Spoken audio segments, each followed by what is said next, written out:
మాజీ ఉపరాష్ట్రపతి వెంకయ్యనాయుడు మాట్లాడుతున్నారు. ఇప్పుడు ఆ లైవ్ చూద్దాం. మంచిగా విడిపోవడం మంచిదట్టు అవుతుంది. నాకు అర్థం కాదు. ఇద్దరు మాట్లాడుకున్నారు, ఇంకా మనం కొనసాగలేమని నిర్ణయించారండి. మీరు నిర్ణయిస్తే అట్లా భగవంతుడు నిర్ణయించాలా, తీసుకెళ్లాలి నేనంటే, అంతేగాని మనంతా మనం నిర్ణయించకూడదు. ఈ గ్రామీణ ప్రాంతాల్లో పండగ ఇది. ఎందుకంటే వ్యవసాయం దేశం మంది, పంట ఇంటికి వస్తుంది.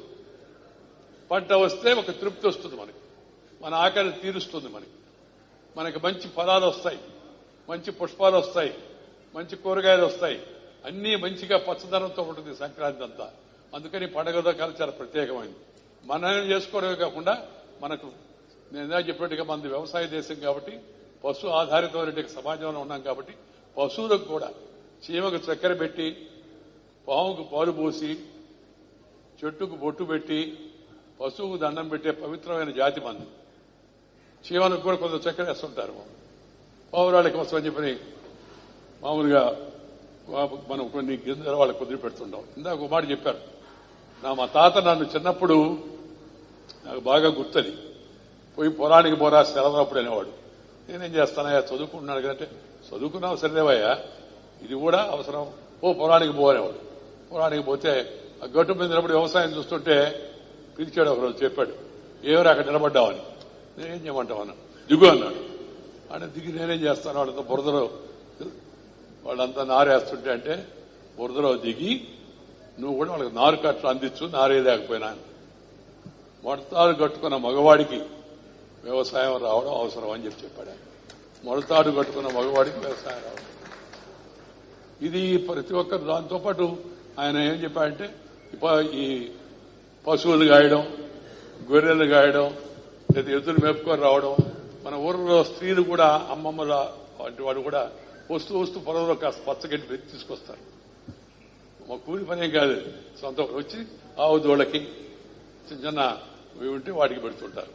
మా తాత ఈ జొన్న సజ్జ అప్పుడు ఎక్కువ ఉండేది మాకు. తర్వాత వరి వచ్చింది. ఆ జొన్న సజ్జ పంట పడినప్పుడు కంకులు వస్తే చాలా బాగుంటాయి. అప్పుడు పోయి ఆ మంచు కడితే దానిపైన ఎక్కి ఒక ఒడిశాలు తీసుకొని రాయితో విసురుతూ పక్షులను బెదిరించమనేవాడు. బెదరగొట్టేవాళ్ళం, వెళ్ళిపోయాయి పక్షులు. ఇప్పుడు కొంతమంది రికార్డులు పడుతున్నారు, ఒడిశాలు విసిరే ఓపిక లేక సౌండ్ వస్తుందని చెప్పి. అయితే వస్తూ ఆయన కొన్ని కంకులు ఎత్తుకురామనేవాడు. కంకులు, ఈ యొక్క మనం ఆఖరికి ఊరిలో కూడా కంకులు ఉంటాయి, పైన పదం వచ్చేవి. ఆ కంకులు చూసుకొని రావాడు, తెచ్చేవాడు. తెచ్చిన తర్వాత ఇంకా రేపు మాపు ఇంకా కూడా తినడానికి కూడా ముందుగానే స్టాక్ పెట్టుకుంటున్నాడు కావాలని అనుకునేవాడు నేను. వాటిని ఆ పొద్దుండే పందిరి, ఆ పందిరికి ఏలాడి తీయండి రానేవాడు. ఎందుకయ్యా, అప్పుడేమో పక్షులు తరం వంటివి, ఇప్పుడు ఏంటంటే అది పక్షుల కోసం రా అన్నాడు. అదేంది, అప్పుడేమో తరం వంటివి పక్షుల్ని, ఇప్పుడు మళ్ళా ఇక్కడ కట్టమంటున్నావు ఏందా అంటే, అరే పంట పండిందా లేదా, పరిపక్వమైందా లేదా పక్షులకు తెలవదు. అందుకని అవి వస్తాయి, కొరకుతాయి, వదిలేస్తాయి. మనం వాటిని తరమాల. పంట పండింది సంతోషంగా, మన కడుపు నిండింది, వాటికి కూడా సంతోషంగా ఉండాలా. అందుకని కంకులు ఎదురుకుండా కట్టాలా అని చెప్పేస్తాను.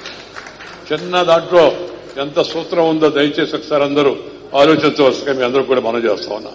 అందువలన ఈ రైతు పండుగ మనందరికీ శుభం కలిగించాలని చెప్పని, ఇలాంటి పండుగలు మనందరం కూడా నిండుగా కలిసి కుటుంబాలతో రాబోయే రోజుల్లో మరింత ఘనంగా మనం జరుపుకోవాలని చెప్పని, ప్రకృతి మనకు సహకరించాలని, ఈ హరిదాసులు, ఈ గంగురీతులు ఇక్కడ మనం అంతా చూసాం. మన ఇవాళ సంపత్ కన్నా మా మిత్రుడు రవీంద్ర కుమార్ గారి యొక్క కుమారుడు రవి కూడా మొదటి నుంచి కష్టపడే నేత్రం, నైజం ఉంది, అలాగే కొంత ప్రావీణ్యత కూడా ఉంది. కానీ తండ్రిని మించిన తనయుడిగా ఇవాళ మన సంపత్ తయారై